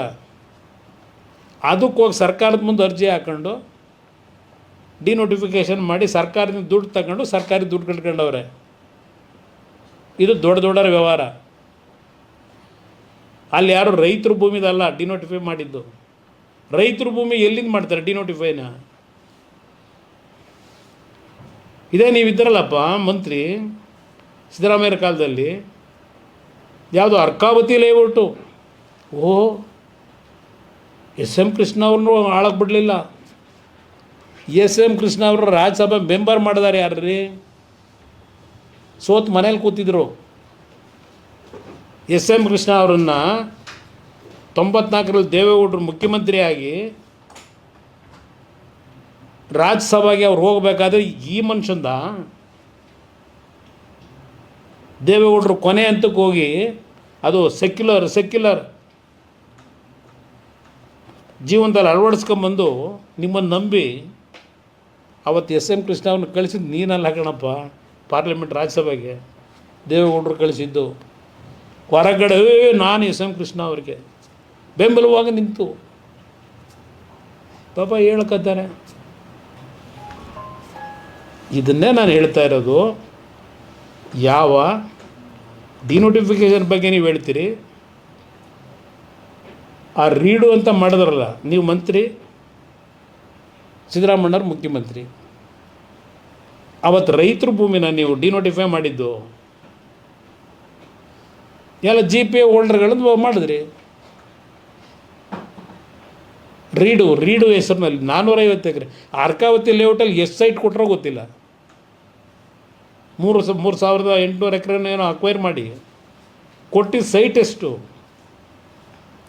ಇನ್ನೂ ನಿಮ್ಮ ಯೋಗ್ಯತೆಗೆ ನಾನು 2007 ಯಾವಾಗ ನನ್ನ ಸರ್ಕಾರದ ಮೇಲೆ ಅಟ್ಯಾಕ್ ಮಾಡಿದ್ರಿ ನೀವೆಲ್ಲ, ರೈತರು ಭೂಮಿಯೆಲ್ಲ ಒಡೆಯಕ್ಕೆ ಕೊಟ್ಬಿಟ್ಟಿದ್ದೀರಿ ಅದು ಇದು ಅಂತೇಳಿ, 1,60,000 ಎಕರೆ ಅಂತ ಹೇಳ್ದಲ್ಲ, ಭಾಷಣ ಮಾಡಿದ್ದೀರಿ, ರೆಕಾರ್ಡಲ್ಲಿದೆ. ಆಗಸ್ಟ್ 15, 2007 5 ಬಡಾವಣೆಗಳಲ್ಲಿ BDAಯಿಂದ ಹೊಸ ಬಡಾವಣೆ ರಚನೆ ಮಾಡ್ತಕ್ಕಂಥ ಘೋಷಣೆ ಮಾಡಿದೆ. ಶಿವರಾಮ್ ಕಾರಂತ್ ಬಡಾವಣೆ, ನಿಜಲಿಂಗಪ್ಪ ಬಡಾವಣೆ, ದೇವರಾಜ ಅರಸು ಬಡಾವಣೆ, ಅಲ್ಲಿಂದ ಶಿವರಾಮ್ ಕಾರಂತ್ ಬಡಾವಣೆ. ಈ 5 ಬಡಾವಣೆಗಳನ್ನು, ವಿಶ್ವೇಶ್ವರಯ್ಯ ಬಡಾವಣೆ, ನಾನೇನು ತೀರ್ಮಾನ ಅವತ್ತು ಘೋಷಣೆ ಮಾಡಿದೆ, ಇದರಲ್ಲಿ ಮಾಣಿಕ್ ಶಾ ಪೆರೇಡ್ ಗ್ರೌಂಡ್ನಲ್ಲಿ 20 ವರ್ಷ ಆಗೈತಲ್ಲಪ್ಪ, ಎಷ್ಟು ಸೈಟ್ ಹಂಚಿದಿರಿ ಅಲ್ಲಿ ಜನಕ್ಕೆ? ಈ 5 ಬಡಾವಣೆ ಮಾಡಿ ಇಲ್ಲಿವರೆಗೆ. ಈ ಟೌನ್ಶಿಪ್ ಮಾಡಿ ವಿಶ್ವ ದರ್ಜೆ, ಬೆಂಗಳೂರು ದಕ್ಷಿಣ, ರಾಮನಗರ ಹೆಸರಿದ್ದರೆ ಬೆಲೆ ಬರೋಲ್ಲ, ಬೆಂಗಳೂರು ದಕ್ಷಿಣ ಮಾಡಿಬಿಟ್ರೆ ರೈತರಿಗೆ ಏನು ಬೆಲೆ ದೊಡ್ಡ ಮಟ್ಟದಲ್ಲಿ ಬಂದುಬಿಡುತ್ತೆ. ಹೇಳ್ತಾ ಭಾಷಣ ಮಾಡಿದ್ದು ನೋಡಿದ್ದೀನಿ. ಅಲ್ಲಿ 1,000 ಎಕರೆದು ಪಕ್ಕದಲ್ಲಿ ಕೂರಿಸ್ಕೊಂಡು ಹಿಮ್ಮೇಳ ಮಾಡ್ತಿದ್ರಲ್ಲ MB ಪಾಟೀಲು, ಅದು ಯಾರಿಗೆ ಮಾಡಿದ್ದು ಅಂತ ಹೇಳಪ್ಪ? ರೈತರಿಗೆ ಮಾಡಿದ್ರು ಡಿನೋಟಿಫಿಕೇಷನ್ನು BJP ಸರ್ಕಾರದಲ್ಲಿ. ತಿಮ್ಮೇಗೌಡರಿಗೆ ಮಾಡಿಕೊಟ್ಟಿದ್ದು ಅದನ್ನು ಸ್ವಲ್ಪ ಹೇಳಿ. ಇವತ್ತು ಒಂದು ಕಡೆ ಹೇಳ್ತೀರಿ, ಈಗ ಮತ್ತೆ ಇವತ್ತು ಪತ್ರಿಕಾಗೋಷ್ಠಿಲಿ ಏನೋ 2 ತಿಂಗಳು ಕಾಯ್ತಾರಂತ ತಿನ್ನುವೆ. ಯಾರು ಭೂಮಿ ಕೊಡೋಲ್ಲ, ನಿಮಗೇನು ತೊಂದರೆ ಕೊಡೋಲ್ಲ, ನೀವು ಇಟ್ಕೊಳ್ಳಿ ಭೂಮಿಯ. ಯಾರು ದುಡ್ಡು ತಗೋತಾರೆ ಅವ್ರು ಕೊಡ್ತಾರೆ ಅಷ್ಟೇ. ಇನ್ನೊಂದು ಹೇಳ್ತಾ ಇದ್ದೆ, ಡೈವರ್ಷನ್ ಆಯ್ತು ನನಗೆ. 20 ಜನ ರೈತರನ್ನ ಕರೆಸಿದ್ರಲ್ಲ ಈ 3 ನೋಟಿಫಿಕೇಷನ್ ಮಾಡೋದಕ್ಕಿಂತ ಮುಂಚೆ. ಇಲ್ಲ ಈಗ ತಕ್ಷಣ ಮಾಡೋದಿಲ್ಲ, ಇನ್ನೂ ಸ್ವಲ್ಪ ಸಮಯ ತಗೋತೀನಿ, ನೋಡೋಣ ನಡೀರಿ ಅಂಥೇಳಿ ಬೆಳಗ್ಗೆ ಆ 3 ಒಳ್ಳೆಯದು ಅಧಿಸೂಚನೆ ಹೊರಡಿಸು ಅಂತಿಮ. ಈಗ ಹೇಳ್ದವರೆ ಕಮಿಟಿ ಮಾಡ್ತಾರಂತೆ. ಯಾವ ಕಮಿಟಿ? ಶಾಸಕರದ್ದು ಮಾಡೋದು, ಜಡ್ಜ್ ಮಾಡೋದು. ಇದೆಂಥದ್ದು ರಿಯಲ್ ಎಸ್ಟೇಟ್ ಅಂತ ಹೇಳ್ತಾಯಿದ್ರು. ಅಪ್ಪ ನಾನೇನು ರಿಯಲ್ ಎಸ್ಟೇಟ್ ಯಾವುದು ಮಾಡಿಲ್ಲಪ್ಪ ನಾನು. ನಾನು ಜಮೀನು ತಗೊಂಡಿದ್ದೀನಿ, ಇದೆ ಕೇತನಹಳ್ಳಿಯಲ್ಲಿ. ಅಧಿಕಾರಿಗೆ ಬರೋದಕ್ಕಿಂತ 40 ವರ್ಷದ ಮುಂಚೆ ತಗೊಂಡಿದ್ದೆ. 1983-85 ತಗೊಂಡಿದ್ದ ಜಮೀನು. ಅಸೂಯೆ ಪಡೋದು, ಇನ್ನೊಬ್ರಿಗೆ ನೋವು ಕೊಡೋದು, ನಿಮಗೆ ಬಂದಿರತಕ್ಕಂಥ ಚಾಳಿ ಅದೆಲ್ಲ.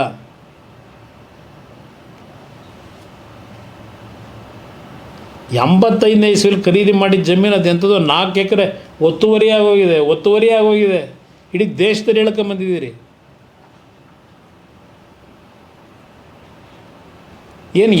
ಏನು ಪಾಪ ಕೃಷ್ಣ ಬೈರೇಗೌಡರು ಏನು ರಾಜ್ಯದ ಎಲ್ಲರದ್ದು ಪೋಡಿ ಮಾಡಿಬಿಟ್ಟಿದ್ದೀವಿ ರೈತರದು. ಹೇಳಿದ್ದು ರಾಜ್ಯದಲ್ಲಿ 2 ಬಾರಿ ಮುಖ್ಯಮಂತ್ರಿ ಆದವನು. ಆ ಜಮೀನಲ್ಲಿ ಒಂದು ಪೋಡಿ ಮಾಡಿಸ್ಕೊಳ್ಳೋಕ್ಕೆ ನನಗಾಗಿಲ್ಲ. ನಿಮ್ಮ ಥರ ಅಧಿಕಾರಿಗಳಿಗೆ ಎದುರಿಸಿ ಮಾಡೋದಾಗಿದ್ದರೆ ಏನು ಬೇಕಾದರೂ ಮಾಡ್ಬೋದಾಗಿತ್ತಲ್ವ. ನಾನು ಕಷ್ಟಪಟ್ಟು ಸಂಪಾದನೆ ಮಾಡಿದ ಜಮೀನದು. ನಾನು ಹಲವಾರು ನಿದರ್ಶನಗಳವೆ. ಮಕ್ಕಳುಗಳನ್ನ ಕಿಡ್ನ್ಯಾಪ್ ಮಾಡೋದು, ಹೆದರಿಸೋದು, ಜಮೀನು ಬರೆಸ್ಕೊಳ್ಳೋದು. ಅದ್ಯಾವುದೋ ಸೊಸೈಟಿ ಯಾವನೋ ಒರಿಜಿನಲ್ ದಲಿತರಿಗೆ ರಾಮಕೃಷ್ಣ ಹೆಗಡೆ ಕಾಲದಲ್ಲಿ ಸೈಟ್ ಮಾಡಬೇಕು ಅಂತ ಹೇಳಿ SC ST ಜನಾಂಗ ಕೊಡಬೇಕು ಬಡವರಿಗೆ ಅಂತೇಳಿ ಮಾಡಿದ್ದನ್ನು ಮತ್ತಿನ್ನು ಯಾವುದೋ ನಕಲಿ ಸೊಸೈಟಿ ಸೃಷ್ಟಿ ಮಾಡ್ಕೊಂಡು ಕರ್ನಾಟಕದಲ್ಲಿ ಮಾಡಿದಂಥ ಭಾಳ ಜನ ಇದ್ದೀರಪ್ಪ. ಆ ಕೆಲಸ ಮಾಡಿದ್ದೀವ? ಏನು ನಯ, ಏನು ವಿನೀತ. ಅಬ್ಬಾ ಎಷ್ಟು ಇವತ್ತು ಮಾತಾಡ್ಬೇಕಾದ್ರೆ ಏನು ಗೌರವ. ಅಣ್ಣಾಜಿ, ಅಪ್ಪಾಜಿ, ಅಯ್ಯೋ ನಾನು ಕಾಣದೇ ಇರೋದು ಇವೆಲ್ಲ brother. Sir, Bidadi industrial town ಮಾಡಿದ್ದು ನೀವು, ಆದರೆ ನೀವು ಇಂಡಸ್ಟ್ರಿ ಟೌನ್ ಮಾಡುವಾಗ ಬ್ರದರ್ ಯಾಕೆ ಸೇರಿಸ್ಕೊಂಡು ಯಾವುದನ್ನ ಬಿಡದಿ ಇಂಡಸ್ಟ್ರಿಯಲ್ ಟೌನ್ ಮಾಡಿದ್ದು ನಿಮ್ಮ ಕಾಲದಲ್ಲಿ? ಒಂದು ನಿಮಿಷ, ನನ್ನ ಕಾಲದಲ್ಲಿ ಮಾಡಿದ್ದಲ್ಲ. ಧರ್ಮಸಿಂಗ್, ಒಂದು ನಿಮಿಷ. ಆರೋಹಳ್ಳಿಗೂ ಕೇತುಗನಹಳ್ಳಿಗೂ ಸಂಬಂಧ ಏನು? ಶಾನ್ ಮಂಗಲಕ್ಕೂ ಕೇತುಗನಹಳ್ಳಿಗೂ ಸಂಬಂಧ ಏನು? ಕೇಳಕ್ಕೆ ಬಯಸ್ತೀನಿ. ನೀವು ಎಲ್ಲಿಗೆ ಬೇಕಾದರೂ ಸಂಬಂಧ ಬೆಳೆಸ್ತೀರಿ. ಯಾವ ಲ್ಯಾಂಡ್ ಬೇಕಾದ್ರೆ ಏನು ಬೇಕಾದ್ರೂ ಮಾಡ್ತೀರಿ ನೀವು. ನಾನು ಹಂಗೆ ಮಾಡೋಕ್ಕಾಗಲ್ವಲ್ಲ. ಆರೋಹಳ್ಳಿ ಹತ್ರ, ಶಾನ್ ಮಂಗಲದ ಹತ್ರ ನೋಟಿಫೈ ಮಾಡಿದ್ದು ಇಂಡಸ್ಟ್ರಿಯಲ್ಗೆ ಸಿಂಧಿಯಾ ಅವರು ಕೈಗಾರಿಕಾ ಮಂತ್ರಿಗಳು, ಧರ್ಮಸಿಂಗ್ ಮುಖ್ಯಮಂತ್ರಿ. ಸ್ವಲ್ಪ ರೆಕಾರ್ಡ್ ತೊಗೊಂಡು ನೋಡೋಕೆ ಹೇಳಿ, ಆರೋಹಳ್ಳಿಲಿ ನಾನಿದ್ದ ಮುಖ್ಯಮಂತ್ರಿ ಅಂತ ಹೇಳಿ. ಆಮೇಲೆ ಕೆಲವು ರೈತರಿಗೆ ನಾನೇ ಆರೋಹಳ್ಳಿ ಭಾಗದಲ್ಲಿ ಭೂಮಿ ಕೊಡಬೇಡಿ, ಮಿನಿಮಮ್ 50 ಲಕ್ಷ ಕೊಡೋವರೆಗೂ ಕೊಡಬಾರ್ದು ಅಂತೇಳಿ ಭೂಮಿ ಕೊಡಬೇಕು ಅಂತ ಹೊರಟವ್ರಿಗೆ ರೇಟ್ನ ಜಾಸ್ತಿ ಮಾಡಿಸ್ಕೊಟ್ಟಾನ ನಾನು ರೈತರ ಪರವಾಗಿ. ಅವತ್ತೂ ನೀವೆಲ್ಲಿದ್ದಪ್ಪ ರೇಟ್ ಫಿಕ್ಸ್ ಮಾಡಬೇಕಾರಲ್ಲಿ?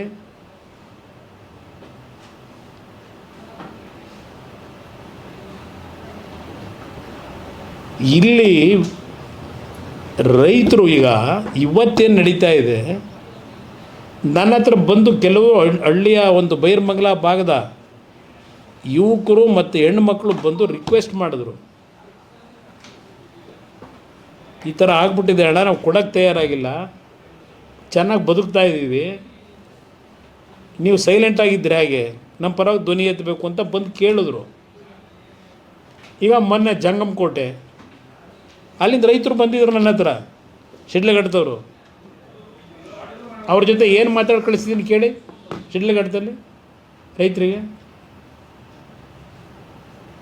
ಚನ್ನರಾಯಪಟ್ಟಣದಲ್ಲಿ ಗಲಾಟೆ ಮಾಡ್ತಾಯಿರೋ ಸಾವಿರಾರು ದಿನಗಳು 2 ಸಲ ಅಲ್ಲೂ ಹೋಗಿದ್ದೀನಿ ರೈತರ ಪರವಾಗಿ. ನಾನು 9 ಇಂಡಸ್ಟ್ರಿಯಲ್ ಕ್ಲಸ್ಟರ್ 2018ರಲ್ಲಿ ಮಾಡಿದ್ದು, ಬೆಂಗಳೂರು ಸುತ್ತಮುತ್ತ ಮಾಡಲಿಲ್ಲಪ್ಪ.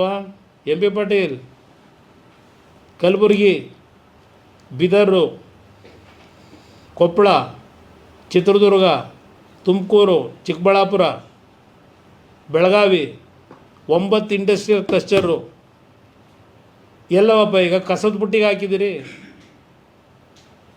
ಯಾಕೆ ಎಂ ಬಿ ಪಾಟೀಲ್ ಇನ್ನೂ ಅಲ್ಲೇ ಸುತ್ತಾ ಇದ್ದೀರಿ? ಬೆಂಗಳೂರು ಸುತ್ತನೆಯ ನೀವು ಎಲ್ಲ ಇಂಡಸ್ಟ್ರಿಗಳು ಎಲ್ಲ ರಾಜ್ಯದಾದ್ಯಂತ ವಿಸ್ತರಣೆ ಮಾಡೋರು ನೀವು ಅಲ್ವಾ? ಯಾರನ್ನ ಇಟ್ಕೊಂಡಿದ್ದೀರಿ ವಸೂಲಿಗೆ?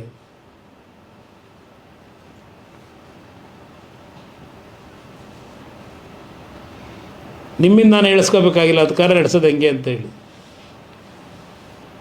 ಆ ರೈತರು ನನ್ನ ಹತ್ರ ಬಂದರು, ನಮ್ಮ ಪರ ಧ್ವನಿ ಎತ್ತಬೇಕು ಅಂತ ಹೇಳಿದ್ರು, ಧ್ವನಿ ಎತ್ತಿದ್ದೀನಿ. ದಿನ ರಾಜಕೀಯ ಮಾಡೋದು ನನಗೇನು ಬೇರೆ ಕೆಲಸ ಇಲ್ವಾ ಅಲ್ಲಿ?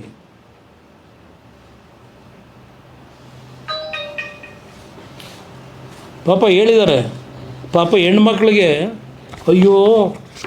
ಅಯ್ಯೋ ಬಿಡದಿ ಹೆಣ್ಮಕ್ಳಿಗೆ ರಿಕ್ವೆಸ್ಟ್ ಮಾಡ್ತೀನಿ, ನಮ್ಮ ಅಧಿಕಾರಿಗಳಿಗೆ ಹೊಡಿಬೇಡಿ ಎಂಥದ್ರಲ್ಲಿ ಪರಕೆಯಲ್ಲಿ ನನಗೆ ಹೊಡಿರಪ್ಪ ಅಂತ ಅವ್ರೆ. ಇದು ಏನು ರೀ ಒಬ್ಬ ಮುಖ್ಯಮಂತ್ರಿ ಅಂತ ಹೇಳಕತ್ತಿದ್ದೀರಿ?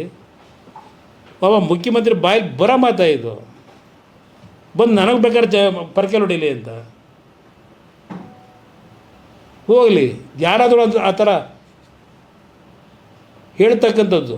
ಒಬ್ಬ ಸಾಮಾನ್ಯ ಕನಿಷ್ಠ ಜ್ಞಾನ ಇಲ್ಲದೆ ಇರೋನು ಹೇಳ್ತಾನೆ, ಬಾರಪ್ಪ ಪರಕೆ ತಗೊಂಬಂದು ಹೊಡಿ ಅಂತ ಹೇಳಿ. ಇದೇನು ನಮ್ಮ ರಾಜ್ಯದ ದುರ್ಗತಿ ಎಲ್ಲಿಗೆ ಬಂತು? ಚಪ್ಪಲಿ ಅಲ್ಲಪ್ಪ, ಅಯ್ಯೋ ದಯವಿಟ್ಟು ಪರಕೆಯಲ್ಲಿ ನನಗೆ ಹೊಡೀರಿ, ಕಲ್ಲು ಹೊಡೀರಿ. ಪಾಪ ಅಪ್ಪಾಜಿಯವ್ರನ್ನ ಕೇಳವ್ರೆ, ಗಾಂಧಿ ಪ್ರತಿಮೆ ಜ್ಞಾಪಕ ಬರಲಿಲ್ವ? ಈಗ ಬಂದಿದೆ ಜ್ಞಾಪಕಕ್ಕೆ ಅಂತ. ದೇವೇಗೌಡರು ಅವ್ರ ಜೀವನ ಎಲ್ಲ ನೈಸ್ ಕಂಪ್ನಿ, ಒಂದು ರೋಡ್ ಆಗಬೇಕು ಅಂತ ಆಸೆ ಪಟ್ಟವರು. ಬೆಂಗಳೂರು ಮೈಸೂರು ಆಕ್ಸಿಡೆಂಟ್ಗಳಾಗಿ ಜನ ಸಾಯ್ತಾರಲ್ಲ ಅಂತ ಹೇಳಿ ಡೆಲ್ಲಿಗೆ ಬಂದರೆ ಅವರು ಆಮೇಲೆ ಏನೇನು ಮಾಡ್ಕೊಂಬಂದ್ರಪ್ಪ? ಈಗ ಹೇಳ್ತಾ ಇದ್ದೀರಲ್ಲ, ಮಂತ್ರಿ ಆಗಿದ್ದೆ, ಏರ್ಪೋರ್ಟ್ ರೋಡು ಎಲ್ಲ ಹೇಳಿದಿರಲ್ಲಪ್ಪ. ಅವತ್ತು ನೈಸ್ ಕಂಪ್ನಿ ಅವನಿಗೆ ಏನು ಅಗ್ರಿಮೆಂಟ್ ಮಾಡಿಕೊಟ್ರಿ? ಆಮೇಲೆ ಏನಾದ್ರು ಡಿಸ್ಪ್ಯೂಟ್ ಬಂದ್ರೆ ಲಂಡನ್ ಕೋರ್ಟ್ ಅಂತೆ. ನಾವು ಮಾಡಿದ್ವಾ ಲಂಡನ್ ಕೋರ್ಟಿಗೆ?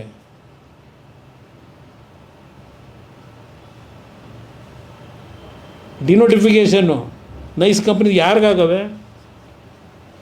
ಪಾಪ ನಮ್ಮ ಹೆಸರು ನಿಂತು ದೇವಗೆರೆ ಅಂತೆ, ಕೇತನಹಳ್ಳಿ ಅಂತೆ, ಅದೇನೋ ಈಗೆಲ್ಲೋ ಹೊಸೂರ ಹತ್ರ ತಗೊಂಡವ್ರಂತೆ ಹೇಳಿದಿರಲ್ಲ.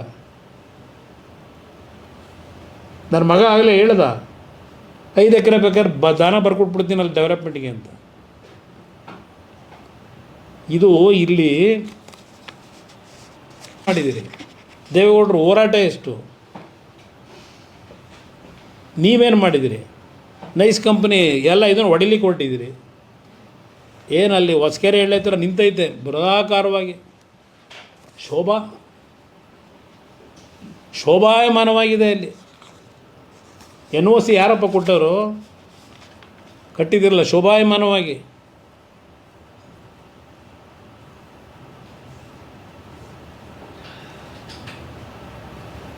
ಕಾಲ ಬರುತ್ತೆ. ಆದರೆ ಒಂದು ನಾನು ಮಾಧ್ಯಮದ ಸ್ನೇಹಿತರಿಗೆ ಹೇಳ್ತೀನಿ, ಈ ಇಶ್ಯೂನಲ್ಲಿ ನಾವು ಬರೀ ನಿಮ್ಮ ಮಾಧ್ಯಮದ ನಮ್ಮ ಸ್ನೇಹಿತರ ಮುಂದೆ ಅವರು ಹೇಳಿದ್ದಕ್ಕೆ ನಾವು ಉತ್ತರ, ನಾನು ಹೇಳಿದ್ದಕ್ಕೆ ಅವರ ಉತ್ತರ ಕೊಡೋದು, ಇಷ್ಟಕ್ಕೆ ಇದು ಸೀಮಿತ ಆಗಲ್ಲ. ಅವ್ರಿಗೆ ಏನಾದರೂ ನಾಲ್ಗೆನಲ್ಲಿ ಬಳಸಿರ್ತಕ್ಕಂಥ ಪದ ಇವತ್ತು, ಇನ್ನು 2 ತಿಂಗಳು ನಾನು ಯಾರಿಗೂ ಏನು ಅಲ್ಲಿ ಮಾಡಲಿಕ್ಕೆ ಹೋಗಲ್ಲ ಹೇಳಿದ್ದಾರೆ. ಈಗ ಕೊನೆಗೆ ಏನೋ ಜಡ್ಜಿನ ಕಮಿಟಿನೋ MLA ಕಮಿಟಿನೋ ಏನೋ ಮಾಡ್ತೀವಿ ಅಂತ ಹೇಳಿ, ಇಲ್ಲಿ ಯಾತಕ್ಕೆ ಮತ್ತೆ 4 ಹಳ್ಳಿ ಮಾಡಿದೆಯಪ್ಪ ಇವತ್ತು? ಇನ್ನೂ ಪ್ರೆಸ್ಗೇನು ಇದಕ್ಕೆ ಹೋಗಿಲ್ಲ. ಇದನ್ನು ಅಂತಿಮ ಅಧಿಸೂಚನೆ ಹೊರಡಿಸಿ ಬಂದು ಕೂತಿದೆಯಲ್ಲ ಅಲ್ಲಿ ಪ್ರೆಸ್ ಮೀಟಲ್ಲಿ. ನೆನ್ನೆ ಪಟಾಕಿ ಯಾರು ಹೊಡೆದಿದ್ದು ಪತ್ರಿಕೆ ಟಿ ವಿಲಿ ಬರ್ತಾಯಿತ್ತಲ್ಲ ರಾತ್ರಿ, ಸಂಭ್ರಮಾಚರಣೆ ಅಂತೇಳಿ ಬಿಡದಿಲಿ. ನೆನ್ನೆ ರಾತ್ರಿನೇ ಸಂಭ್ರಮಾಚರಣೆ ಮಾಡ್ತಾವ್ರೆ ಅಂತೇಳಿ ಟಿ ವಿಲಿ ನೀವು ತೋರಿಸ್ತಾ ಇದ್ರಿ. ಅಂದರೆ ಇವತ್ತು ಈ ಹಳ್ಳಿಗಳಿಗೂ ನೋಟಿಫೈ ಮಾಡಿ ಮೊದಲೇ ಮಾಡ್ತೀವಿ ಅಂತ ಹೇಳಿ ನಿಮ್ಮ ಬೆಂಬಲವಾಗಿರೋರಿಗೆ ಪಟಾಕಿ ಹೊಡೀರಿ ಅಂತ ಹೇಳಿದ್ದೀರಾ ನೀವು. ಯಾವ್ಯಾವ ಥರ ನಡ್ಕೊಂಡ್ರೆ ಅದು ಎಂಥದ್ದು ನಮ್ಮ ಇದನ್ನು ಪೋಸ್ಟ್ರುಗಳು ಬೇರೆ, ಪೋಸ್ಟ್ರು ಬೇರೆ. ನಾನು ಒಂದು ನಾಡಿನ ಜನತೆಗೆ ಹೇಳ್ತೇನೆ, ಈ ದೇಶದಲ್ಲಿ ಒಂದು ಪ್ರಧಾನಮಂತ್ರಿ ಸ್ಥಾನನೇ ಅಷ್ಟು ಸುಲಭವಾಗಿ ಬಿಟ್ಟು ಹೊರಗಡೆ ಬಂದಂಥವ್ರಿಗೆ ಯಾರಾದರೂ ಪ್ರಧಾನಮಂತ್ರಿ ಇದ್ದರೆ ಅದು ಒಬ್ಬ ಕನ್ನಡಿಗ. ಸ್ವಾಭಿಮಾನಕ್ಕೆ ಎಂದೂ ಧಕ್ಕೆ ಬರದೇ ಇರತಕ್ಕಂಥ ರೀತಿಯಲ್ಲಿ ಯಾರು ಕೈ ಕಾಲಿಡದೆ ಬಿಸಾಕ್ಬಿಟ್ಟು ಬಂದಂಥವ್ರು ಅಷ್ಟು ಸುಲಭವಾಗಿ ಒಂದು ಪ್ರಧಾನಮಂತ್ರಿ ಸ್ಥಾನನ. ಅಂಥ ಕುಟುಂಬದಲ್ಲಿ ಇದ್ದೇವೆ ನಾವು. ಇವತ್ತು ಈ ಕುಟುಂಬ ಮುಗಿಸ್ಬೇಕು ಅಂತ ನೀವೇನೇನು ಮಾಡಿದ್ದೀರಿ, ಈಗಲೂ ಏನೇನು ಮಾಡ್ತಾಯಿದ್ದೀರಿ ಇದೆಲ್ಲ ನಾನಿಲ್ಲಿ ಚರ್ಚೆ ಮಾಡಲ್ಲ. ಹಸುವೆ ಇದಂತೂ ಇಸಿ ಕತೆ ಅಂತ ಇವತ್ತು ಅದೇನೋ ಹೇಳಲಿಲ್ಲ. ಬೀರ್ಬಲ್ ಕತೆ ಇವತ್ತು ಹೇಳಲಿಲ್ಲ. ಏನೋ ಉತ್ತಾ ಇದ್ರು ಕೈನ, ಸಹಿಸ್ಕೊಳ್ತಾ ಇಲ್ಲ ಸಿಎಂ. ಏನಕ್ಕೆ ಸಹಿಸ್ಕೊಳ್ಳಲ್ಲ? ಎಷ್ಟು ಜನ ಬಂದೋಗಿಲ್ಲ ಜೈಲ್ಗ ನೋಡಿ. ತಪ್ಪು ತಿಳ್ಕೊಬೇಡಿ, ಪದೇ ಪದೇ ಯಾಕೆ ಹೇಳ್ಕೊತಾರೆ ಅವರೇ? ಯಾಕೆ ಅವ್ರು ಹೇಳ್ತಾವ್ರೆ ಜೈಲಿಗೆ ಜೈಲಿಗೆ ಜೈಲಿಗೆ ಅಂತ? ಹೋಗಿ ಬಂದವ್ರಂತೆ ಜೈಲಿಗೆ. ಏನು ದೊಡ್ಡ ಗನದಾರಿ ಕೆಲಸ ಮಾಡಿ ದೇಶದ ಸ್ವಾತಂತ್ರ್ಯಕ್ಕೆ ಹೋರಾಟ ಮಾಡೋದ್ರ ಜೈಲಿಗೆ? ನಾನು ಹೋಗಿದ್ದೆ ಪಾಪ. ಇಲ್ಲಿ ನಮ್ಮ ಮಹೇಶಣ್ಣ ಕೂತವ್ರು ನೋಡಿ, ಇವರೇ ಕರ್ಕೊಂಡು ಪಾಪ ಪಾಪ ಇಂಥ ಟೈಮಲ್ಲಿ ಒಂದು ಸಾಂತಾನು ಹೇಳಿ ನಾನು ಹೇಳಿದೆ,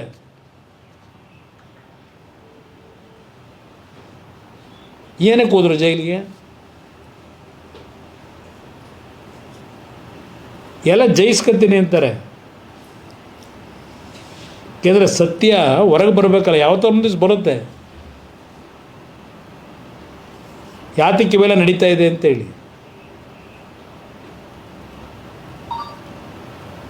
ಭಾಳ ದೂರ ಇಲ್ಲ. ಏಕೆಂದರೆ ಇದೇನೋ ಹೇಳ್ತಾರಲ್ಲ, ನಾನು ಆ ಪದ ಬಳಸಲ್ಲ, ಅದೇನೋ ಇದು ಹೇಳ್ತಾರೆ ಏಕೆಂದರೆ ಆ ಡೊಂಕಿನ ಪದ ಬೇಡ ಹೇಳೋದು, ಚೆನ್ನಾಗಿರಲ್ಲ.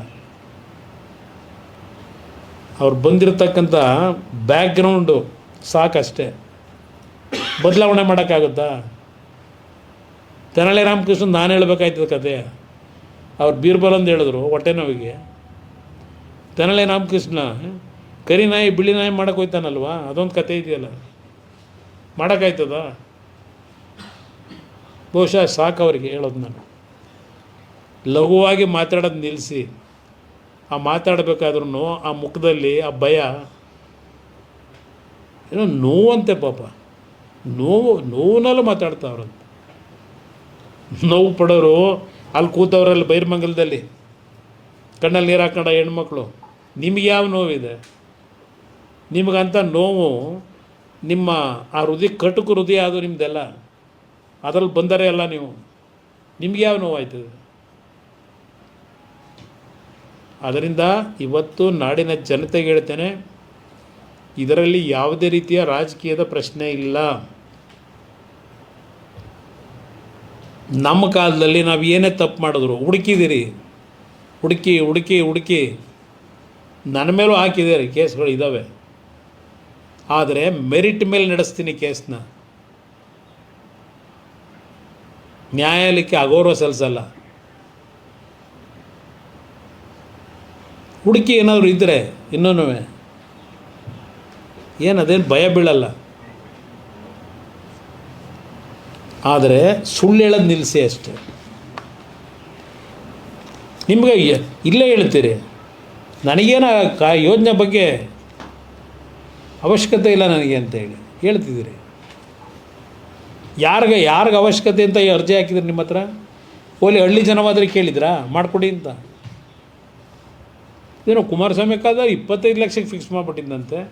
ನೋಟಿಫಿಕೇಷನೇ ಮಾಡಿಲ್ಲ ನಮ್ಮ ಕಾಲದಲ್ಲಿ. ನೋಟಿಫಿಕೇಷನ್ ಮಾಡೋದು 2020 ಇವ್ರು ಮಾಡ್ಕೊಂಡವ್ರೆ 26ರಲ್ಲಿ ಫೈನಲ್ ನೋಟಿಫಿಕೇಷನ್ನ. ನಾನು ನೋಟಿಫಿಕೇಷನ್ ಮಾಡಿದ್ರೆ ದುಡ್ಡು ಹೆಂಗೆ ಫಿಕ್ಸ್ ಮಾಡೋಕ್ಕಾಯ್ತದೆ? ಅಷ್ಟು ಬೇಡವಾ? ಇಷ್ಟೆಲ್ಲ ನಡೆಸ್ತಿರಲ್ಲಪ್ಪ ದಿನ ವ್ಯವಹಾರ. ರಾತ್ರಿ 12 ಗಂಟೆ 1 ಗಂಟೆವರೆಗೂ ಅದೇನೋ ಕುಮಾರ್ ಕೃಪಾ ಎಲ್ಲಾದರೂ ಉಂಟೇನ್ರಿ? ನಿಮ್ಮ ಮನಸ್ಸಾದರೂ ಯಾಗ್ರಿ ಬಂದಿದೆ? ಆ ಕುಮಾರ್ ಕೃಪಾ ಒಂದು ಹೆರಿಟೇಜು ಬಿಲ್ಡಿಂಗ್, ಅದು ಅನ್ಯಾಯ ಮಾಡಿದ್ದೀರಿ, ಕೇಳೋರು ದಿಕ್ಕಿಲ್ಲ.